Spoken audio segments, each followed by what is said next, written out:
नमस्कार। आज हम एक ऐसे विषय पर बात कर रहे हैं जो मेडिकल दुनिया में पर्दे के पीछे ही सही पर बहुत ज़रूरी है। मेरा मतलब है सीपीटी कोड्स। हाँ जी। हमारे पास एक YouTube ट्यूटोरियल का ट्रांसक्रिप्ट है जो इन कोड्स को काफ़ी अच्छे से समझाता है। तो आज हम यही समझने की कोशिश करेंगे कि ये कोड्स है क्या, कैसे काम करते हैं, इनकी श्रेणियाँ क्या है। बिल्कुल। सीपीटी मतलब करंट प्रोसीजरल टर्मिनोलॉजी, ये असल में डॉक्टरों और अस्पतालों के लिए एक कह सकते हैं स्टैंडर्ड तरीका है अपनी सेवाओं को रिकॉर्ड करने का। सेवाएं मतलब? जैसे कोई जांच, सर्जरी। हाँ बिल्कुल, मेडिकल, सर्जिकल, डायग्नोस्टिक सेवाएं, सब कुछ ये अमेरिकन सिस्टम में इस्तेमाल होता है और सही बिलिंग मतलब पेमेंट वगैरह के लिए बहुत ज़रूरी है। सोचिए अगर सबका अपना अपना तरीका हो तो कितनी गड़बड़ होगी। सही कहा, मानकीकरण मतलब स्टैंडर्डाइजेशन यहाँ सबसे जरूरी शब्द है। तो ये दिखते कैसे हैं ये सीपीटी कोड्स? ट्यूटोरियल में था कि ये 5 अंकों के न्यूमेरिक कोड होते हैं। जी हाँ, बिल्कुल 5 अंकों के नंबर। और इनका काम है मेडिकल सेवाओं को एक आम भाषा देना। इसमें मुख्य तौर पर 3 कैटेगरीज बताई जाती हैं, कैटेगरी 1, 2 और 3। हाँ, कैटेगरी 1, 2, 3। तो कैटेगरी 1 सबसे ज़्यादा इस्तेमाल होती है ना? सही। कैटेगरी 1 में ही ज्यादातर रूटीन की प्रक्रियाएं आती हैं।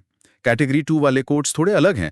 वो हैं परफॉर्मेंस मेजरमेंट के लिए, मतलब सेवाओं की गुणवत्ता ट्रैक करने के लिए। और कैटेगरी 3 वो नई टेक्नोलॉजी या सेवाओं के लिए होते हैं जो अभी उभर रही हैं। अच्छा। अस्थायी कोड्स होते हैं वो। लेकिन आज हम फोकस करेंगे कैटेगरी 1 पर, क्योंकि वही सबसे ज्यादा काम की हैं। ठीक है, तो कैटेगरी 1 के अंदर भी मुझे याद है 6 अलग अलग सेक्शन थे, जैसे मूल्यांकन और प्रबंधन, जिसे ईएम कहते हैं। हाँ, ईएम, फिर एनेस्थीसिया, सर्जरी, रेडियोलॉजी, पैथोलॉजी और लैब और मेडिसिन। काफी बड़ा दायरा है इसका। सही में। और ट्यूटोरियल में ये भी बताया गया था कि सीपीसीटी कोड बुक में सिर्फ कोड लिस्ट ही नहीं होती, उसमें गाइडलाइंस, डिस्क्रिप्शंस और कुछ खास निशान भी होते हैं। वो निशान थोड़े कंफ्यूजिंग लग रहे थे, जैसे सेमीकोलन, सेमीकोलन या प्लस प्लस। इनका क्या मतलब है? हाँ, ये निशान असल में कोडिंग को आसान और सटीक बनाते हैं। देखिए, सेमीकोलन का मतलब है कि कोड का जो मुख्य हिस्सा है, जो पेरेंट टर्म है, वो सेमीकोलन से पहले है। अच्छा। और उसके नीचे जो इंडेंट करके कोड्स लिखे होते हैं, वो उसी पेरेंट टर्म से जुड़े होते हैं। बस उनमें हल्का सा फर्क होता है। इससे बार बार पूरी बात लिखनी नहीं पड़ती। समझ गए। और प्लस वाला निशान? प्लस चिन्ह दिखाता है एड ऑन कोड। ये कोड कभी अकेले यूज नहीं होते, इन्हें हमेशा किसी मुख्य प्रक्रिया कोड के साथ ही जोड़ा जाता है। जैसे कोई उदाहरण? हाँ, जैसे मान लीजिए कोई बड़ी सर्जरी हुई और उसके साथ कोई छोटी सी अतिरिक्त प्रक्रिया भी की गई, तो उस अतिरिक्त प्रक्रिया के लिए एड ऑन कोड लगेगा। हाँ। और एक हैशटैग चिन्ह भी होता है। वो बस ये बताता है कि कोड अपनी नंबर वाली लाइन में नहीं है, कहीं और लिस्ट किया गया है। रीसीक्वेंस्ड कोड। अच्छा, तो ये सिंबल्स कोड की कहानी को और साफ करते हैं। अब एक और बात, अगर मान लीजिए एक ही मरीज पर एक ही सेशन में कई प्रोसीजर हुए, तो उन्हें बिल में किस ऑर्डर में लिस्ट करना चाहिए? क्या पहले सबसे महंगा वाला? बिल्कुल सही पकड़ा आपने। इसका नियम रिलेटिव वैल्यू यूनिट्स यानी आरवीयूज पर आधारित है। आरवीयूज, ये क्या चीज है? हर सीपीटी कोड को एक आरवीयू वैल्यू दी जाती है। ये वैल्यू तय करती है कि उस प्रक्रिया में कितना समय, कितनी स्किल, कितनी मेहनत और खर्चा लगता है। नियम यह है कि जिस प्रक्रिया का आरवीयू सबसे ज्यादा हो, उसे लिस्ट में सबसे पहले लिखें। ओह। फिर घटते क्रम में बाकियों को। और ये क्रम इसलिए जरूरी है क्योंकि अक्सर बीमा कंपनियां पहली यानी सबसे ज्यादा आरवीयू वाली प्रक्रिया का पूरा पेमेंट करती हैं और बाद वाली प्रक्रियाओं का पेमेंट थोड़ा कम कर देती हैं। अरे वाह, तो ये आरवीयू तो सीधे सीधे कमाई से जुड़ा है। अच्छा, ट्यूटोरियल में सर्जरी के बारे में बात करते हुए ग्लोबल पैकेज का भी जिक्र था, ये क्या होता है? ग्लोबल पैकेज ये सर्जरी बिलिंग का एक बहुत महत्वपूर्ण कॉन्सेप्ट है।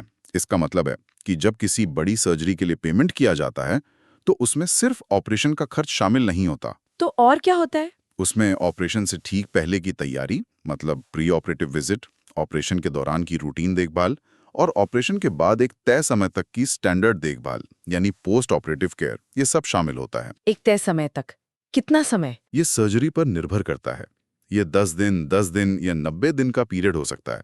मतलब उस दौरान अगर डॉक्टर रूटीन चेकअप करते हैं, टांके निकालते हैं, तो उसका अलग से बिल नहीं बनता, वो उसी पैकेज में शामिल होता है। अच्छा, तो इसमें लोकल एनेस्थीसिया वगैरह भी आ जाता होगा? हाँ, आमतौर पर लोकल एनेस्थीसिया, ऑपरेशन के तुरंत बाद की देखभाल, ये सब शामिल है।